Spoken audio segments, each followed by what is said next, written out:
les Palestiniens ont subi à cette époque. Et puis finalement, éclata à ce moment-là la première guerre israélo-arabe, le 15 mai 1948.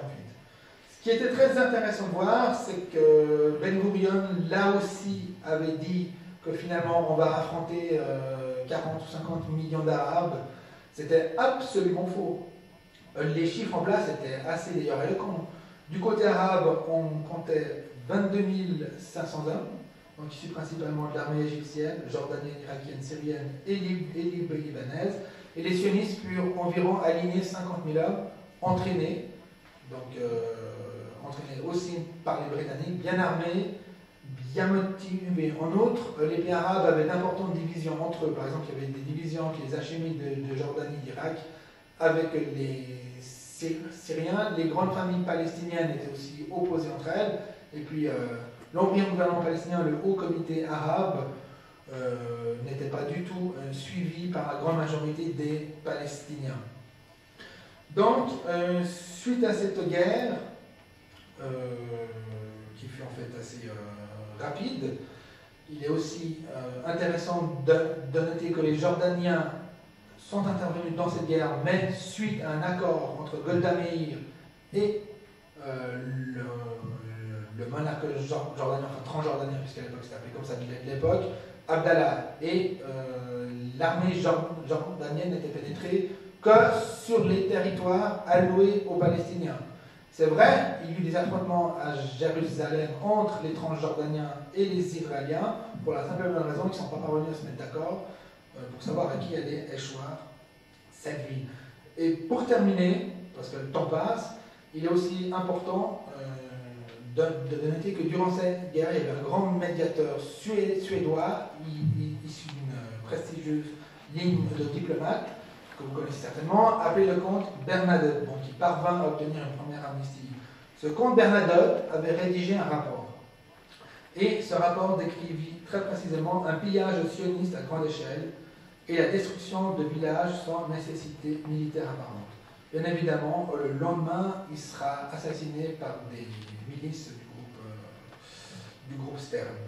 Alors voilà, c'est vrai qu'on peut encore parler longtemps. J'ai peut-être quand même envie de terminer avec vous sur un article, parce que c'est clair, il y a aussi un autre problème, et c'est une des conséquences du sionisme. Encore une fois, sans tomber dans les thèses de grands complots, c'est vrai qu'Israël, c'est un État encerclé par des voisins qu'on pourrait penser être hostiles, même si au cours de l'histoire, ça n'a pas exactement été.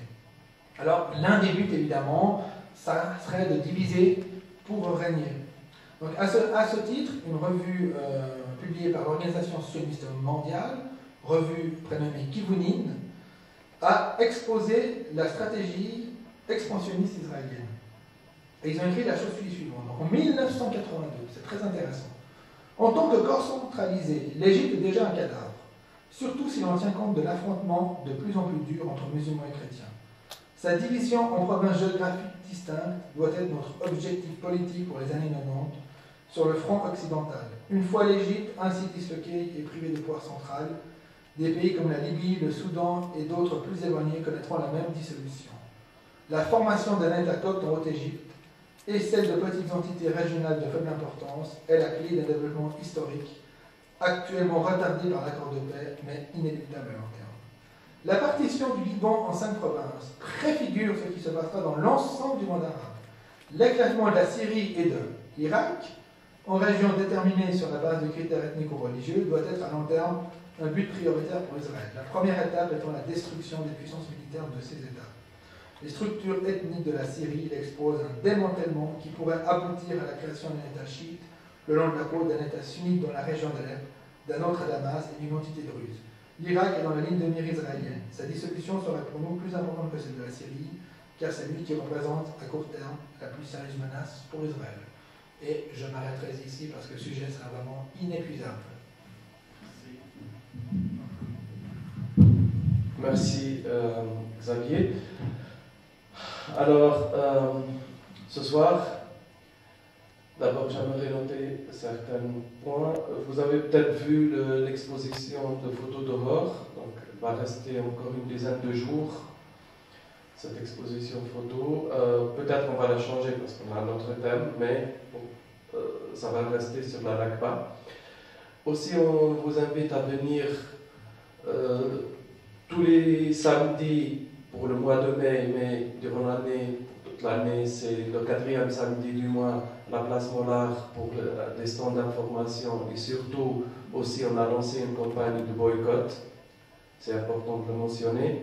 Et ce soir, nous vous invitons à souscrire quelques mots sur le livre d'or qu'on va envoyer à la mairie de Naples. Le maire, vous savez, le maire élu, est toujours entre les mains, il est toujours en prison. Donc ce soir, on pense à lui, il était ici même à Genève, il n'y a pas longtemps, il y a une année et demie. On pense aussi au président du Parlement, élu, mais actuellement en prison. On pense aux Palestiniens d'Irak qui souffrent doublement, ces gens qui sont dans la détresse totale. On pense à ces Palestiniens de Mahr el-Berd au Liban. C'est une situation catastrophique là-bas aussi pour eux. On pense à 1,5 million de Palestiniens de Gaza qui n'ont rien, comme vous le savez tous, ainsi qu'aux millions de réfugiés. On vient de distribuer des cartes qui montrent en quelque sorte la situation des réfugiés pour vous montrer aussi la tragédie, comment cette situation-là, jusqu'à quel point elle est tragique pour ce peuple palestinien qui souffre tous les jours. Donc nos pensées vont aussi vers ces gens, évidemment d'autres, mais vraiment, c'est là où l'urgence d'aujourd'hui. Alors, on passe les questions, les interventions. On a encore 20 minutes, une demi-heure. Sinon...